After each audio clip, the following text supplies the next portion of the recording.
Olá, amigos do Esporte em Debate. Nós estamos chegando aqui na TV Assembleia, canal 9.2, TV Max, canal 17 e também na Sky 309.2. A partir de agora, o esporte em dimensão maior na sua televisão. E no programa de hoje, você vai ver. Sampaio Corrêa vence a Chapecoense pela Série B do Brasileiro e fica de olho cada vez mais no G4. Uma reportagem especial sobre o ato de racismo denunciado por torcedores da Bolívia querida após a partida no Castelão. E mais tudo sobre a rodada de abertura da Copa FMF 2022. Tudo isso e muito mais no Esporte e Debate de hoje, que está apenas começando. E nós começamos o programa de hoje com um tema muito importante, necessário e ao mesmo tempo triste em pleno século XXI. O racismo, gente. Na partida entre Sampaio Corrêa e Chapecoense pela 35ª rodada do Campeonato Brasileiro, dentro de campo, o Sampaio honrou a sua trajetória de grande mandante na competição e derrotou a Chape pelo placar de 2-1. Mas os torcedores do Sampaio Corrêa saíram do estádio Castelão relatando episódios de racismo por parte do presidente da Chapecoense. E foi tão grave a situação que o Sampaio Corrêa Futebol Clube saiu em defesa dos jogadores da representação boliviana. E, desta forma, nós procuramos, inclusive, especialistas, a OAB, a Ordem dos Advogados do Estado do Maranhão, secção, para conversar sobre esse tema, o racismo e as providências de acordo com o direito a serem adotadas. A repórter Milena Dutra acompanhou de perto, traz uma reportagem especial sobre esse tema, racismo no esporte. Então, nós temos um caso suspeito de preconceito racial, de racismo, dentro de, mais uma vez, da prática esportiva, que é o fato que tem crescido muito aqui no Brasil. Doutora, é crime? É crime, né? Primeiramente dizer isso, é uma prática criminalizada no nosso país. Está prevista no nosso Código Penal, vem na nossa Constituição Federal e nós temos uma lei específica, né, que é a lei de racismo, que criminaliza, né, tipifica essa conduta, trazendo a previsão, tanto para a injúria racial no Código Penal, quanto na lei de racismo, de uma possibilidade de reclusão desse agressor aí por até 3 anos. Né? E importante destacarmos de que decorrem essas condutas. Né? Para nós que pesquisamos, que atuamos na advocacia, que estamos nessa militância em rede de combate ao racismo e de promoção de igualdade racial, para nós é muito claro que tais práticas decorrem do racismo estruturante da sociedade brasileira. Nós somos uma sociedade forjada nas bases, né, da escravidão, nas bases do racismo. Temos aí um histórico muito recente de abolição da escravidão e temos um histórico, uma busca a partir do mito da democracia racial de normalizar tais condutas, de normalizar condutas preconceituosas, injuriosas em razão da raça, da cor, da etnia e da origem de indivíduos. Doutora, foi feito essa possível prática dentro de um estádio. Não muda nada, né? Quando você fala assim de esporte, futebol. Não muda nada. As nossas leis, elas regem as relações interpessoais amplamente, né, no nosso convívio. E como, né, tu mencionaste, vem numa crescente, né, numa ascensão esses casos de racismo junto às práticas desportivas. E quando eu te digo que o mito da democracia racial vem fazer isso, trazer essa normalização, de certa forma, diminuir, né, a gravidade desse crime, nisso do que a gente vem chamando, os pesquisadores chamam de racismo recreativo. Então, não, é uma brincadeira, foi um comentário, nessa situação específica já existe uma alegação de que foi uma resposta a uma provocação prévia, né? Então, assim, tudo isso precisa ser investigado para que a gente saiba a natureza, né, o dolo, né, a vontade consciente desse indivíduo, qual era o objetivo, o que ele buscava, a quem ele buscava atingir nesse momento com essa prática ali no estádio. Por quê? A descrição é quem que por meio de gestos, símbolos, né, falas, injurie ou discrimine, pratique preconceito contra qualquer indivíduo ou grupo de indivíduo em razão da cor, raça, origem, etnia, religião, se enquadra na tipificação penal. Já está aí a descrição com essa possibilidade de reclusão de até 3 anos.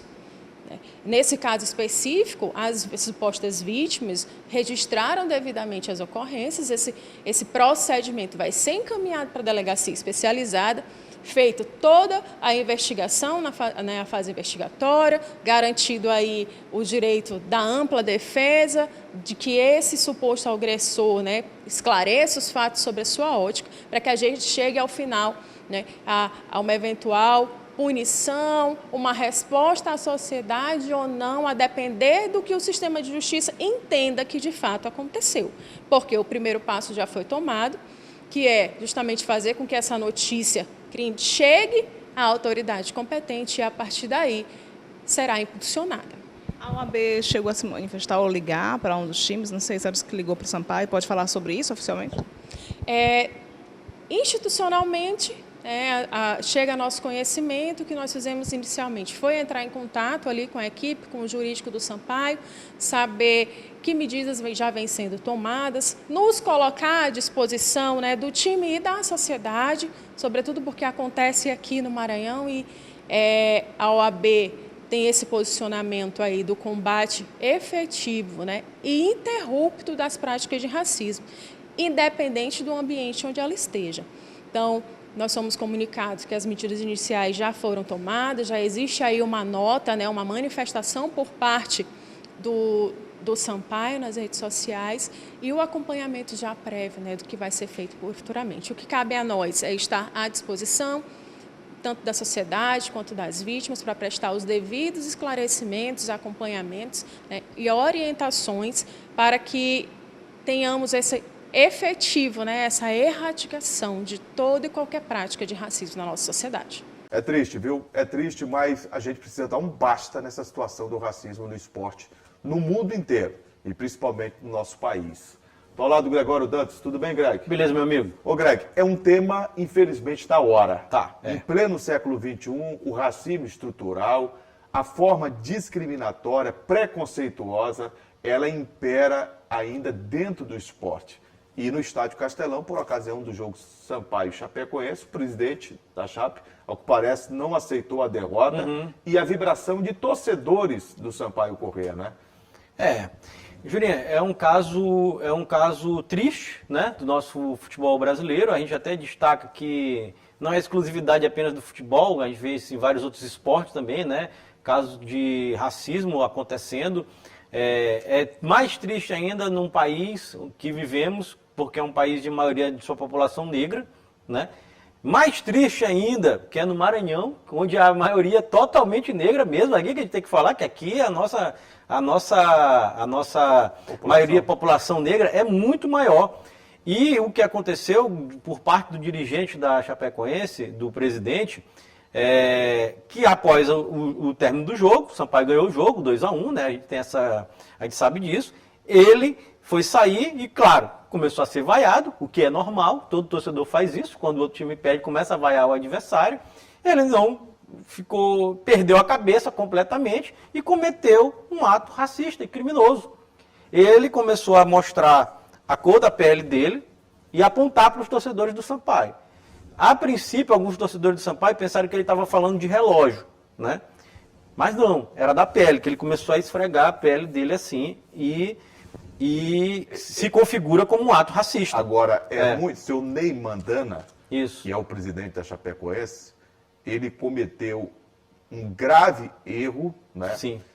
E é muito abominável, Greg, que em pleno século XXI, as pessoas ainda meçam a capacidade do outro através da cor da pele. Claro, lógico. Isso é triste, né?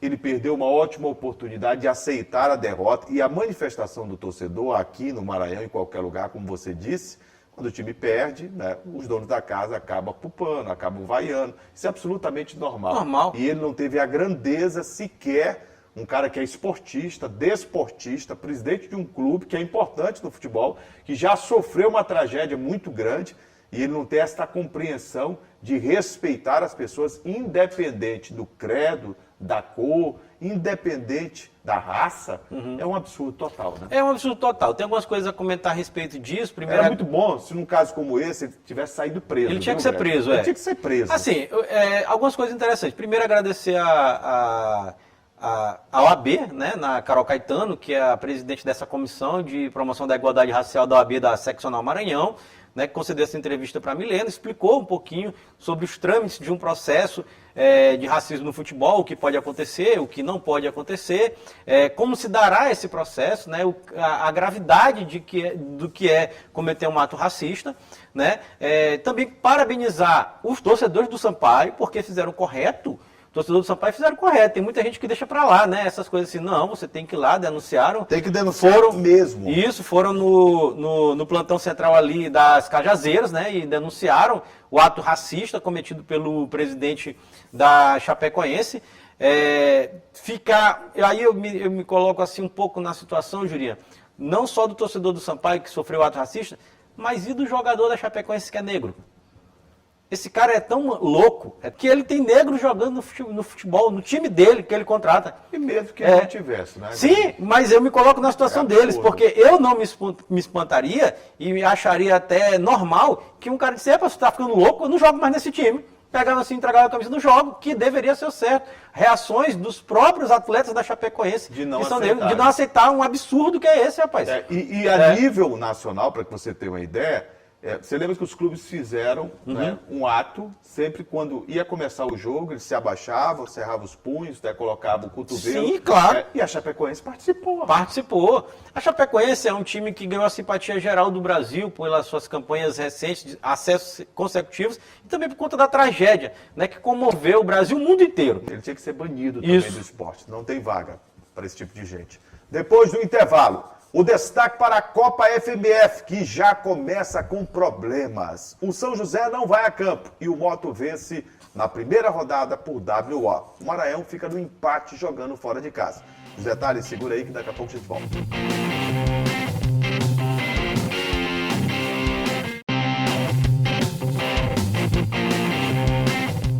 Já estamos de volta e agora para destacarmos a Copa FMF 2022. Na primeira rodada, o primeiro grande problema.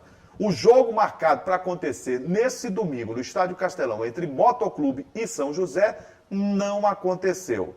Ô Greg, não aconteceu porque o São José comunicou desde a sexta-feira que só havia inscrito 9 jogadores. Estava tecnicamente impossibilitado de jogar a partida diante do Moto. E aí o Moto teve que ir a campo para ficar configurado o WO, e aí as despesas o time teve, concentração, logística, transporte, arbitragem, ambulância, para o jogo mesmo não tendo torcedor, mesmo o jogo não sendo realizado. Quem é que paga uma conta dessa aí?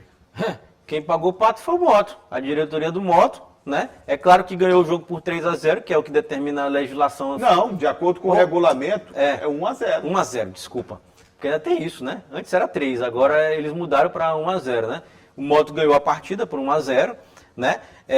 Mas pagou o pato, né? Porque realmente pagou a despesa com ambulância, como você já falou, pagou trio de arbitragem, pagou manutenção do gramado, do estádio, na verdade, né? O aluguel do estádio. Isso até o governo não cobra. Faz uma... Ele está em parceria com os clubes já há algum tempo. Governo e Prefeitura de São Luís não cobra aquela taxa de 10%. Que era a taxa de 10%, exato. Então, menos mal. Mas assim... É uma competição... Mas a federação cobra 7,5%. A dela, a taxa dela, né? Cobra. Assim, essa competição por si só, já falamos aqui inúmeras vezes, Jurinha, ela não tem necessidade nenhuma de sua existência.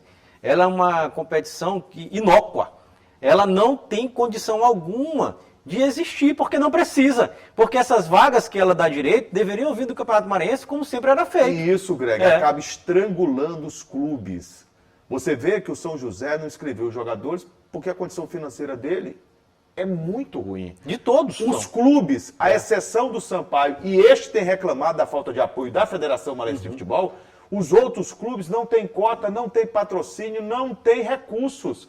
E são obrigados a disputar essa competição no final do ano. Você viu que a nota A federação divulgou uma nota ontem. Sim, sim, vi. E na nota diz, esta competição é porque temos que preencher o calendário de 10 meses. Como se fosse uma obrigação dele, né? Que veio. coisa absurda, que vem da cara. CBF para cá para preencher um calendário que não existe. Por quê? Vamos lá, por que não existe? Porque para você fazer um contrato de um jogador, o torcedor aqui sabe, nosso telespectador, a telespectadora, não é besta. Vamos dizer assim, nosso é qualificado. Está achando é qualificado. Sabe, para você ter um contrato de jogadores, você tem que fazer um contrato de 3 meses, é o mínimo que determina a FIFA.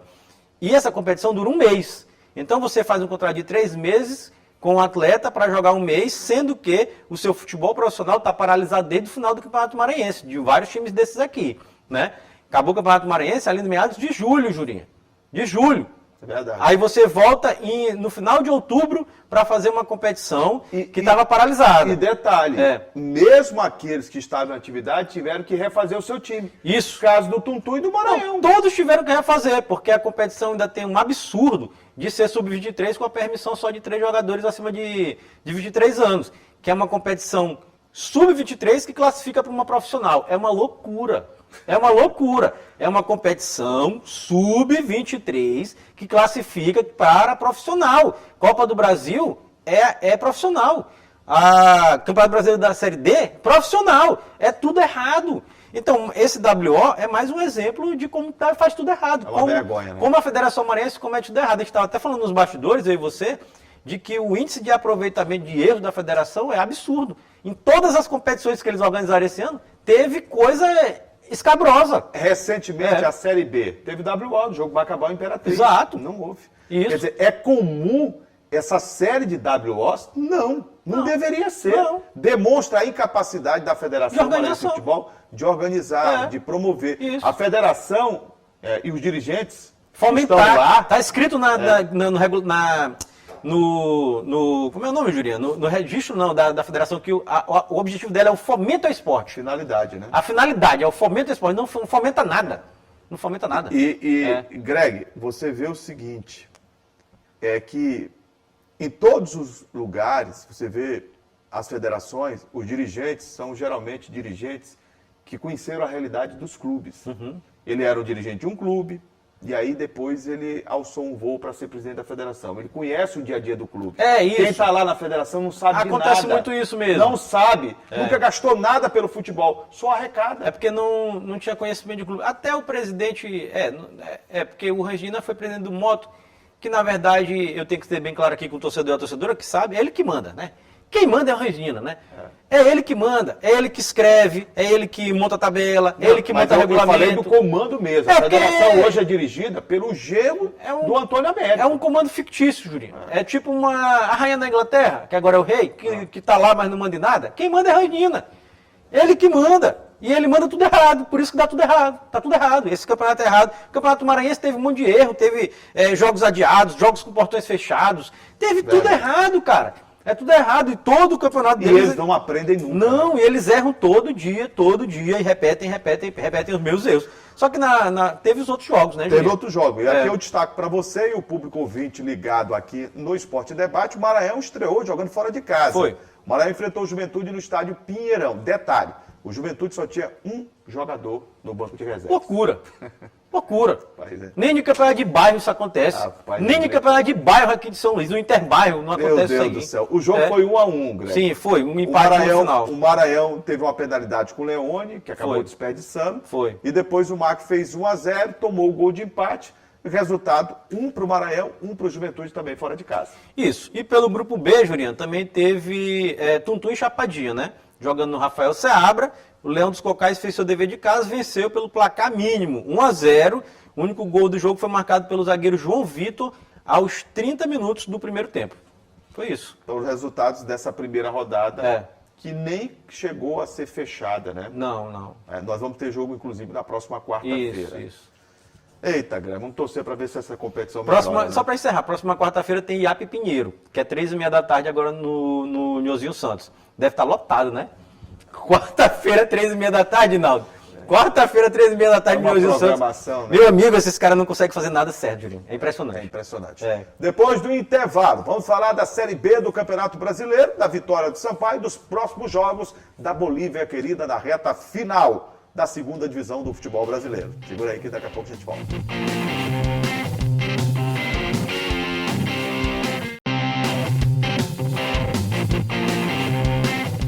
Bola rolando na Série B do Campeonato Brasileiro. O Sampaio enfrentou a Chape aqui no Estádio Castelão e venceu por 2-1. Ô Greg, depois dos resultados, o Ituano perdeu, o Vasco da Gama empatou jogando fora de casa. Polêmica, né? Polêmica. Invasão de gramado. Invasão de gramado, segurança apanhando de torcedor. Foi. A partida foi suspensa, lamentável, né? E terminou 1-1 mesmo, né? Terminou 1-1 mesmo.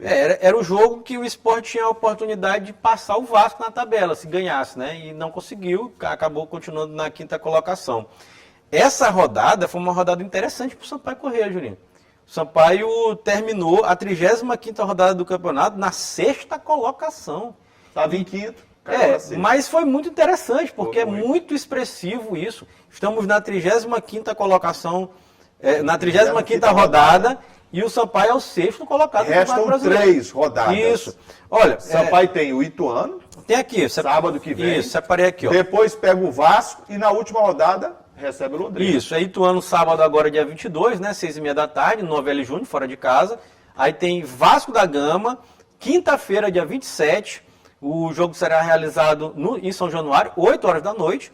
E encerra sua participação na Série B do Campeonato Brasileiro, no Castelão, às 6h30 da tarde do domingo, dia 6. Só no dia 6, contra a equipe do Londrina. Todos são confrontos diretos, é bom a gente destacar isso, né?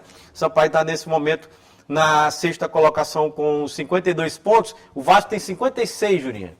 O Vasco tem 56. Então o Sampaio está a 4 pontos do Vasco da Gama. Na teoria, o Sampaio que está ali 1 ponto abaixo do Sport, que tem 53, o Sampaio teria chances reais de acesso. Na teoria. Se o Sport confirma a vitória, estava vencendo até o finalzinho. Aí embolava tudo. Né? Aí embolava porque tudo. Ficava os dois negócio pro Sampaio. Porque aí ficaria os dois com 55 e o Sampaio permaneceria com 52, né? 3 pontos de diferença. Exato. E era 3 pontos de diferença para os dois. Aí você embolava tudo. Mas como tem confronto direto. Mas ainda pode. Claro que ainda pode. E aí é acreditar até o final. Isso. Até o final o Sampaio precisa acreditar. Isso. Cada jogo agora é uma decisão. Juraci, mas o Sampaio só ganhou um jogo fora. A gente vai ter um outro campeonato agora. Porque assim, tem alguns problemas do Sampaio. Por exemplo, Pimentinha não viajou para o jogo contra o Ituano. Tá com problema, né? Não viajará, né? Não viajará. O Sampaio tem a volta de todo mundo volta, menos o Pimentinha, que é bom, né? Aí a gente tem que esperar o que é que vai ser desse jogo do Sampaio e Ituano. É bom lembrar que o Ituano pegou uma porrada do Criciúma fora de casa, né? Se abateu. 3 gols em jogadas aéreas. Isso, né? 3-0. Então o Sampaio ganhando esse jogo contra o Ituano, aí as chances começam a ser reais mesmo. Agora, se eu acredito que o Sampaio ganha, eu não acredito. Infelizmente, eu não acredito, porque o Sampaio é muito fraco fora de casa. O Sampaio é a lanterna da Série B jogando os jogos fora de casa. Isso é uma coisa assim absurda, né? Aí dentro de casa tem a performance que tem. Igual a do Cruzeiro. É impressionante. Essa discrepância que faz o Sampaio ter. Se o Sampaio tem 2, 3 jogos aí, o Sampaio hoje estaria no G4. Estaria. Não, aqui ó, o Sampaio com um jogo e um empate já estaria. Com mais 4 pontos já estaria no G4. Estaria na frente do Vasco da Gama. Então assim, o Vasco tem o Sampaio tem uma chance? Tem. Mas aí precisa, claro, jogar contra o Ituano seria um objetivo, primeiro, uma vitória. Mas pode ser a partir de agora o comportamento seja completamente diferente. Não perder do Vasco, se não perder do Vasco, tá bem. A história mostra que o Sampaio sempre faz jogo duríssimo com o Vasco dentro. Vou dizer aqui, a receita do Sampaio, ganhar do Ituano, não perder do Vasco, ganhar do Londrina. Que aí o Sampaio faria 7 pontos. Pro jogo, né? E aí dá. Vamos acreditar. Gente, final do Esporte em Debate. Obrigado a todos pelo carinho da atenção dispensada e até a próxima, viu? Obrigado, Greg. Os canais de interação para que o público possa participar sempre. Pois é, o telespectador pode acompanhar nosso programa através dos nossos canais de interação. Primeiro é o nosso site, que é o al.ma.leg.br/TV. Tem também o telefone da nossa redação, que é o 3269-3028, e o WhatsApp passando aqui embaixo da sua tela. Agradecer aos nossos companheiros aí, Jânio, nosso amigo Jorge. Jorge não, rapaz, é o... rapaz, Hinaldo. Eu pensei que era o Lafon. Rapaz. Grande abraço a todos, obrigado pela atenção. Nosso amigo Bispo, né, diretor de TV, o Cambuel, o Frank e você que nos empresta o carinho da audiência. Gente, muito obrigado e até a próxima. Tchau, gente.